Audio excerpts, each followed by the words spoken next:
Hi, and welcome back to another episode of the History of Fan Anime. I'm your host, William Chow, and in today's episode, we're going to get into a very touchy topic, the topic of smut. Okay, so again, this is going to be kind of an odd one for YouTube again, but I'll try to keep it as clean as possible, and we keep the words out. But I'm going to do a reaction video to a video about that. So. Before I begin this hot topic, I want to remind you, I'm going to go down below and click like and click subscribe. Any interaction that you do with this particular video will help it, spread on to different medias as well. Okay. Now, one of the other things that I'm going to also make a mention is that they're doing right now in the middle of a collab kind of project.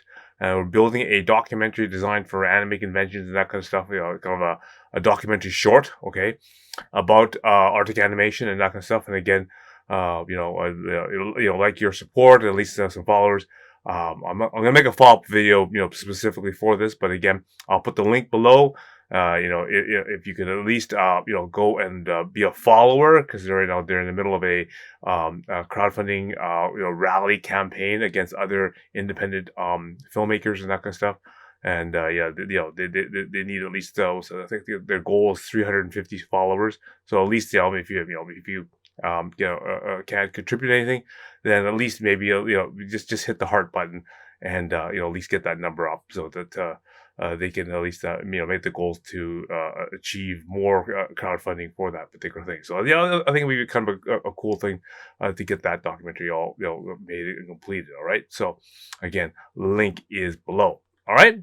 So today's topic is about smut, and indeed what I'm doing is I'm going to do a reaction video to a shoe on head video which talks about female gooners. Okay, again, she'll define what that term is, and then I will interject with some statistics as well as how that relates to anime and doujinshis and what we're already sort of more accompanied to, with already the whole entire hentai and all that stuff already. All right, so now on the topic of smut, I've also finished the first trailer video, or sort of animated video that I sort of created for my chronicles. Okay. Available on my Patreon page. And again, if you subscribe to Patreon on any of the paid level tiers, even the lowest one, I think I got it set at $3 right now. You get access to all the contents available. So whether or not you want to just read it as a text file, whether you want to read it as a PDF or like an ebook format for like Kobo or the Amazon Reader, or ebooks for for the Mac or whatever. There's also video versions in case you want to have some audio and visual, so you can listen to it, or you can view it that way.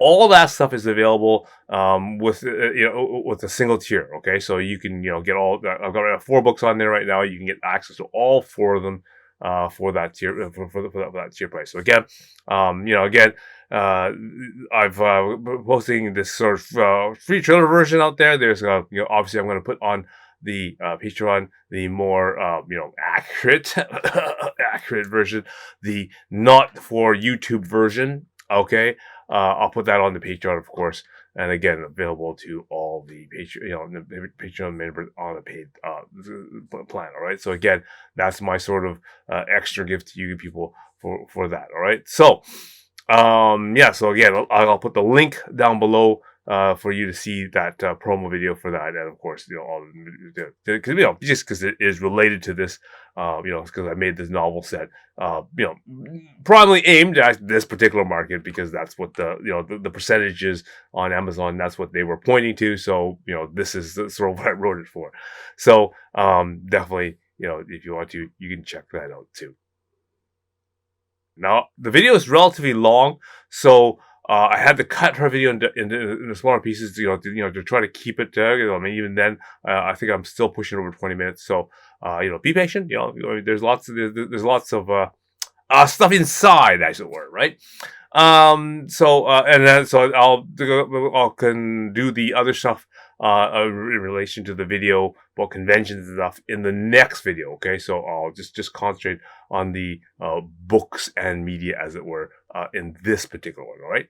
So, without further delay, let's begin.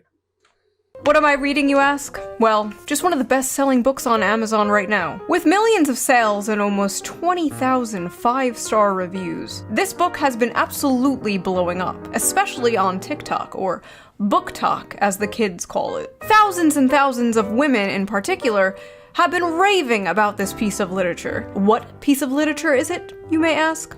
Well, Morning Glory Milking Farm, of course. A popular romance novel about a young woman down on her luck who does what every young woman does when facing financial struggle.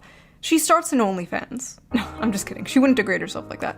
She gets a job jerking off monsters. That's right, the Morning Glory Milking Farm. I have been reading Morning Glory Milking Farm since last night, and I'm obsessed. This was a good time. It did not disappoint. If this book is trash, then I am a fucking raccoon. Give me all of the garbage. Get your eyeballs on this because it is so good.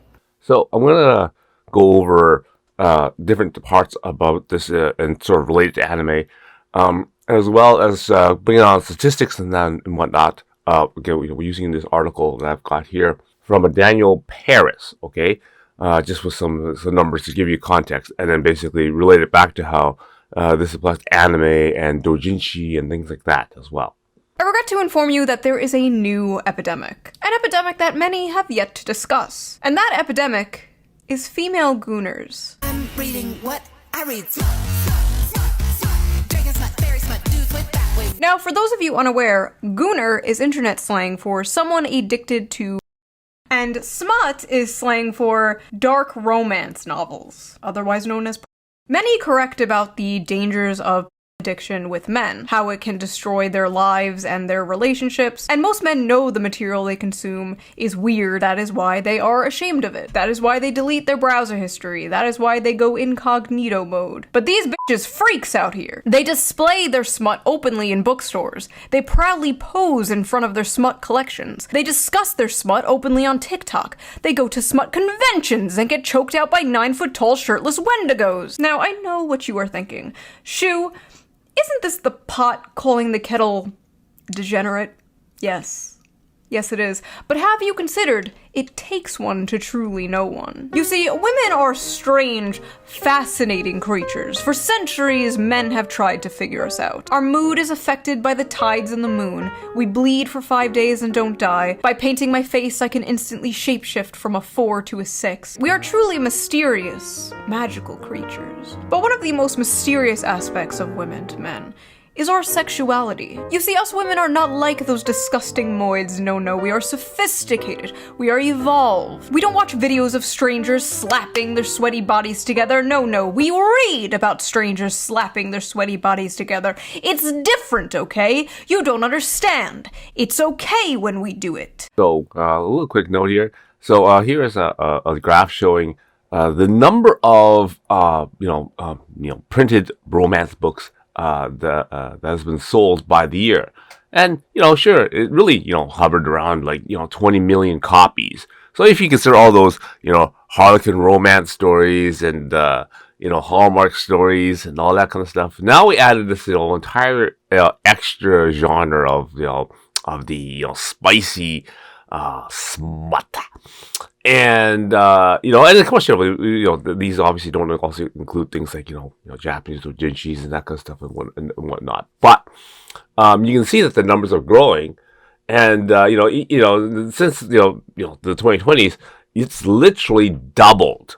Okay, the number of sales that has gone on, right? So this is a really notable gain in the number of books being sold. Okay.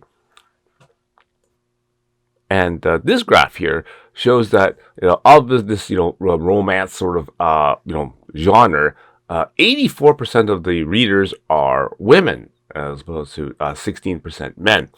And again, the majority of that reader base, okay, is falling between the ages of 18 and 44. So that the sort of the middle range of young adult to adult readership, right? So and you would think, okay, right, the similar type of thing doesn't happen on the male side. So it's not like, for example, the sales of, let's say, like a Penthouse or Playboy magazine or whatever, doubled over 4 years or kind of thing, right? Because it said, it would be that kind of readership increase, for that kind of that kind of media. So this is definitely some sort of really interesting sociological shift towards reading this kind of material. You see, books on TikTok are not rated by how well they are written or how good the characters are. No, they are rated by the spice. And what does spice mean? He who controls the spice controls the universe. Spice level is very important to book talkers. How much spice does a book have? What are the spiciest books they have ever read? How spicy is the book they're currently reading? Spice, spice, spice. And the spiciest book going viral on Book Talk lately is none other than Morning Glory Milking Farm by C.M. Nascosta. Okay, so just to put things in perspective, a book like 50 Shades of Grey has sold like 150 million copies.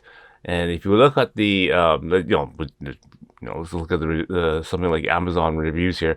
It's got almost 3 million active reviews. So then you just think, of all the, I'm sure that all the 150 million people that actually bought a copy of this stupid book, they actually sat the time to actually sit and write a review for it, right? We could just use that as a rough sort of proportion to how many people would, has actually probably got this particular book. So we quickly flip over to Morning Milking Farm here, and we can see that it actually has about 75,000 reviews. The time for people actually wrote, taking the time to write such a review. And so if you just reverse the percentage, then we'll have a number. And doing that, we end up with almost 4 million copies in some form. So either paperback version or Kindle or whatever, right? So if you go back and compare it to some of the best-selling novels of all time, sure, it'll beat something like The Time Traveler's Wife, but there's nowhere anywhere near, it's not even half of what Bridget Jones' Diary is. And I said, just way dwarfed behind things like 50 Shades of Grey. But, this is still a significant number of copies of this book that are sold, okay? And so it's just to, to give you a point that, there are, a very, big proportion, a sizable number, in this genre, okay? Violet is a typical down-on-her-luck millennial, mid-20s, overeducated, and drowning in debt. Oh my god! She's just like me! On the verge of moving into her parents' basement, when a lifeline appears in the form of a very unconventional job in the neighboring Cambric Creek. She has no choice but to grab it with both hands. Morning Glory Farm offers full-time hours, full benefits, and generous pay with no experience needed. There's only one catch. The clientele is grade A certified prime beef. Oh god, with the manly meaty endowments to... Okay. So it's nothing new in anime that they've basically done the same thing, right? Basically doing the furry, if you will, or adding animal characteristics to the human figure. So of course, they a very common example is like cat girls, and they refer to that as neko musume. All right. So and of course, they've done this for for wolf girls, and they have for example dog girls, and and it continues on and on all the way to things like tank girls and gun girls, airplane girls, ship girls, and the whole genre continues on that way, and. And of course, they can make normal animes and that kind of stuff. They can make doujinshis, which you can do them in different ways and that kind of stuff. And that's very, very normal. And in itself is almost a subgenre of itself. So and it's quite widely accepted that that this sort of sort of animalification, anamorphic type of stuff to humans and stuff. So maybe you also say like an advanced version, a multifaceted version of furryism, as it were. So I actually read the book myself, and I'm not gonna lie, The 19th Amendment needs to be abolished. So, like I said, the story is basically this millennial named Violet, and she gets a job basically working at Big Pharma in Narnia, where they harvest Minotaur milk to make Viagra for human males. And I read the whole thing. Probably gonna be put on some kind of watch list. But listen, this is my job, okay? I'm not out here like selling feet pics or something. What I do is far more dignified and normal. Now, let's take a look at some of these notes I wrote. Let's see. Big dick and balls. So I'm reading this, and the whole time I'm thinking like, okay, he probably has like a human head, right? He probably like looks something like this, like, you know, just a dude with like horns. Then I see the official artwork. That's a cow. Bro is a cow. Bro is a straight up cow. In a few parts, they're being intimate, and it will be like, his hooves clip-clopped. My hooves will tear up your sheets. And it's like, I'm sorry, his what? At one point, she describes kissing him. And I swear to God, it was more disgusting than anything else described in this book. She's like describing how big and wide his mouth is and how big and like slimy his tongue is. She's like describing this shit, and you're just like, that's a cow. I mean, we are at a solid 5.5 on the Barbeau scale here. This is dangerous territory, folks. She also f***ers his. She f***ers the cows. So, you know, again, being a, the visual of, the two sexes, of course, they've made lots of doujinshis and that kind of stuff, which covers a wide range of different topics. Of course, we go on with, for example, yuri content or yaoi content or,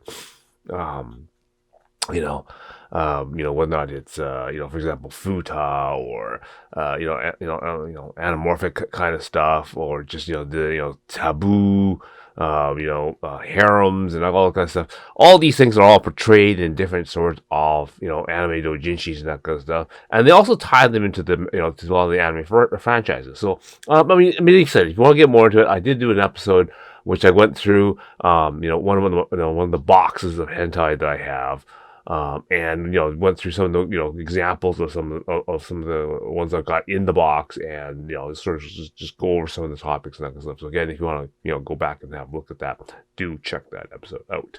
But what did other people think of it? What are the reviews on this book? This book has a 4.1 on Amazon with 21,000 ratings and a 3.6 on Goodreads with nearly 60,000 ratings. Let's just read some random ones here. Hear me out. Hear me out. A milking good time. Sweet and creamy. The spice is spicing. I was very leery of starting this because I thought it was just going to be porn. The plot is pretty good. The plot? Please. This is like the new, I read Playboy for the articles, like, sure you do. This book could kill a Victorian child. 5 stars, I'll never look at a jug of milk the same. I think I'm lactose intolerant now. So that happened. Our eyes will never see the gates of heaven. 1 star, not a helpful guide. This book failed to teach me how to milk a cow, and now my family has no food for the winter. 1 star, accidentally ordered while on pain medication after an operation. Gave this to my mom as a joke gift for Christmas. You what? Lesai. Why can't human males be more like this? Tall, rich, and handsome are no longer enough, boys. Now you have to be a 9-foot-tall creature from Greek mythology with a 13-inch dick.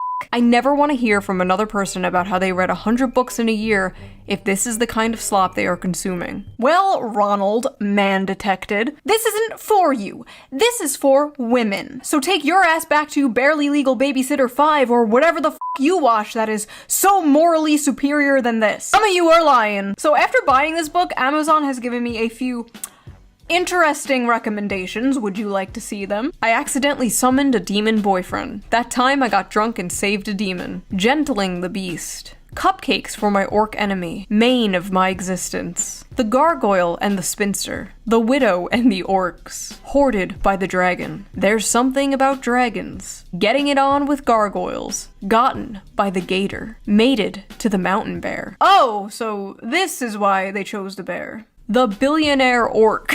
Moth manager. Wolves and whipped cream. The wolf in my tavern. Pounded by produce. What? Are these the books the Nazis burned? My husband only reads finance and sci-fi books, and so I think it's about time that I introduce him to some real literature. So the first book that I would like to introduce you to is called Morning Glory Milking Farm. And it's not a normal milking farm like with cows. What it is it's big, bulky minotaurs, and it's a special type of milking. See, honey, she's his stepsister, and she got stuck in the washer machine again. Women on TikTok are openly, proudly talking about the porn they consume and getting mad at people when they make fun of it. So the most significant thing for making doujinshis and that kind of stuff is comic, okay, which is the same thing as Comic-Con or that kind of stuff. Over here they have a big huge convention, dealer's room, sort of artist alley kind of idea, right? Where independent manga artists and doujinshi artists can sell their stuff and present their stuff, right? And so it's just kind of interesting that I'll pull sort of this chart up here, and you can see that the breakdown of the circles, and the circles meaning vendors, right? So because a lot of these are in quote groups, or as they refer to as circles, right? The circles can be just one person, or it can be a group of people. Okay. Anyway, so you can see that the distribution is obviously manga. 41% of the content is based off of other mangas and that kind of stuff, and only 9% is actually based off of things which is actual animes, right? So current or past animes, which they made into maybe it's a manga made into an anime. Okay, so that's where you get your Tejumuyo and your Neon Genesis Evangelion, your Naruto's and all that other stuff, Dragon Ball, Sailor Moon, all that kind of stuff. And again, the artists love to get into all the little storylines, love relationships that did or did not occur, and maybe the relationship didn't go the way they wanted, right? So maybe they decide to pull the story a different way and explore all the different things that could have happened. That is where all that kind of comes from. Let's see, 30% of them are from games, so video games and that kind of stuff, and then they have the 20% which is other. And then they break down the other into all this other stuff. So, one could be history. They got this at 40% was into history and literature and other novels. So that's 40%. So that's that's where they put in all the stories from Western culture and other things like that. So that's where, for example, it's you get a Harry Potter doujinshi.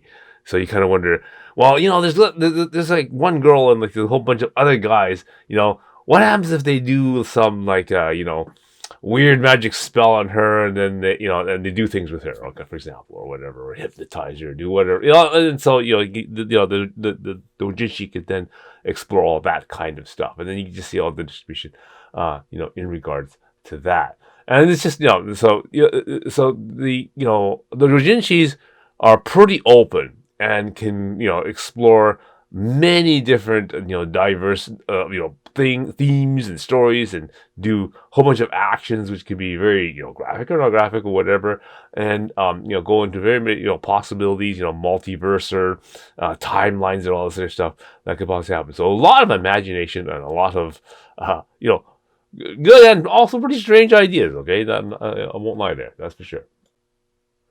Okay, and then pull up this graph, because this is which is really really interesting. So you see the participating circles by gender. Okay, that means the creators or the people who run the and make all the different mangas, or are in charge of the vendors, per se, the word, right? 71% are women and only 29% are men. So basically, the majority of the manga artists, or the people who making the doujinshis, are female. Okay, and then you go and look at the general attendees, so the people who actually go and buy tickets to go to the convention, to go to buy stuff from these people. Okay. 50%, 57% women and 43% men. So even with all this hentai and all this other stuff that's out there, okay, still the majority of the stuff that's out there is still being bought by women, okay. So yeah, you have your, and again, you can see why, right? It's like so all the artists could be making, your typical stories about, oh yes, I want to, explore what happens between, Sailor Moon and Tuxedo Mask, right? I mean, because obviously Chibi-Usa had to be made some way, so why not explore that in more detail, right? Type of things. Still, that kind of stuff is still being, purchased by women, and distributed. That's what they pick up on the male audience there.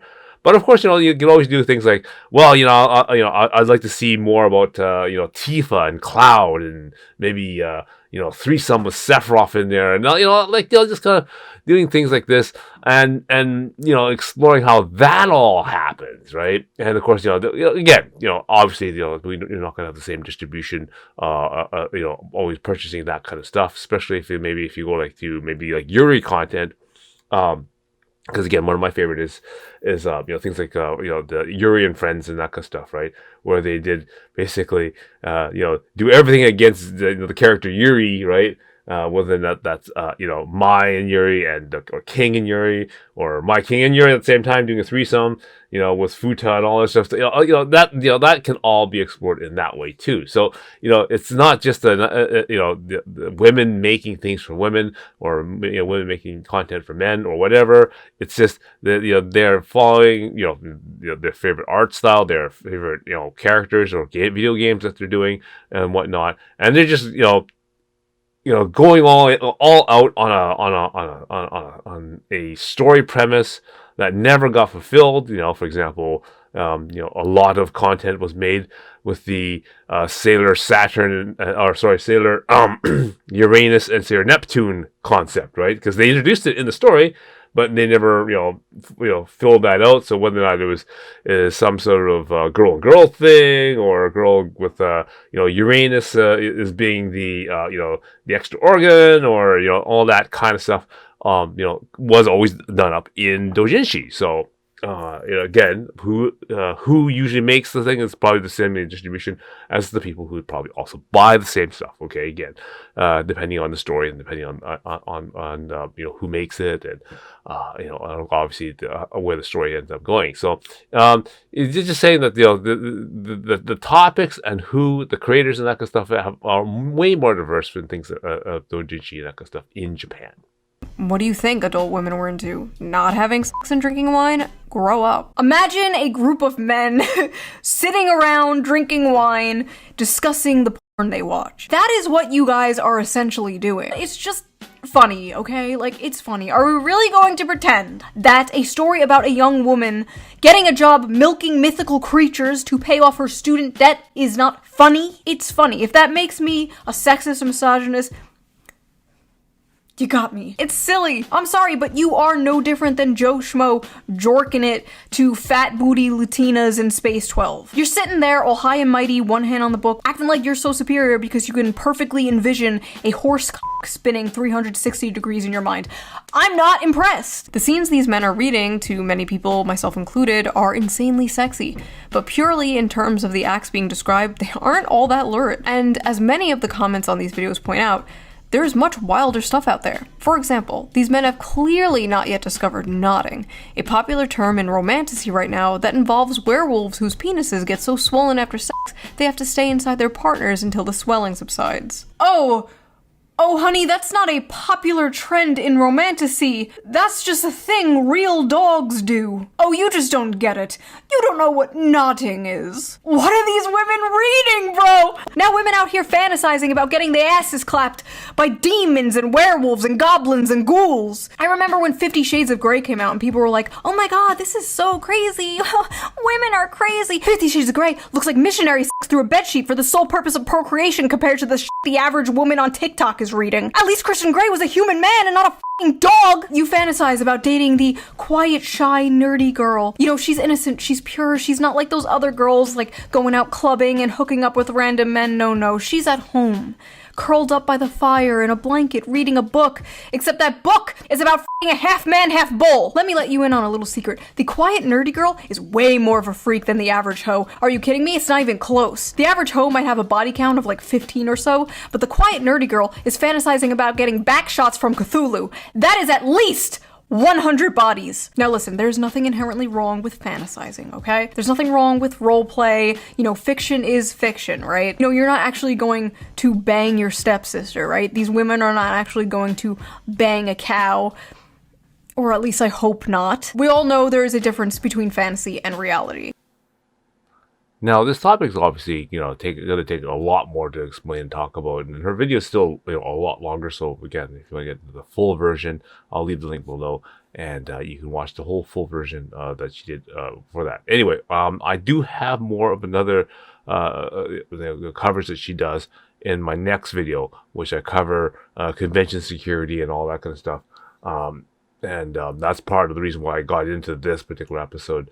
But I wanted to take care of the anime part of it, the smut part of it first, okay? And so that I want to finish off this video with basically a sort of a Google some analytics from them on the word smut and how much it has actually been Googled, okay? And I'm sure my nickname is filtered in there somewhere. But you can see that, yes, there's a sudden uptick, basically around the let's say 2020-ish, all of a sudden with this kind of material and well, again, that's also where, the whole moniker and the nickname and that kind of stuff. All right, so I hope you found that really interesting. And again, I said I was going to put more stuff in the next video. So again, make sure you are subscribed, and then you'll get notification when that next video comes out, because it's going to talk about conventions and security and all that other stuff. So do stay tuned for that. Until next time, see you again.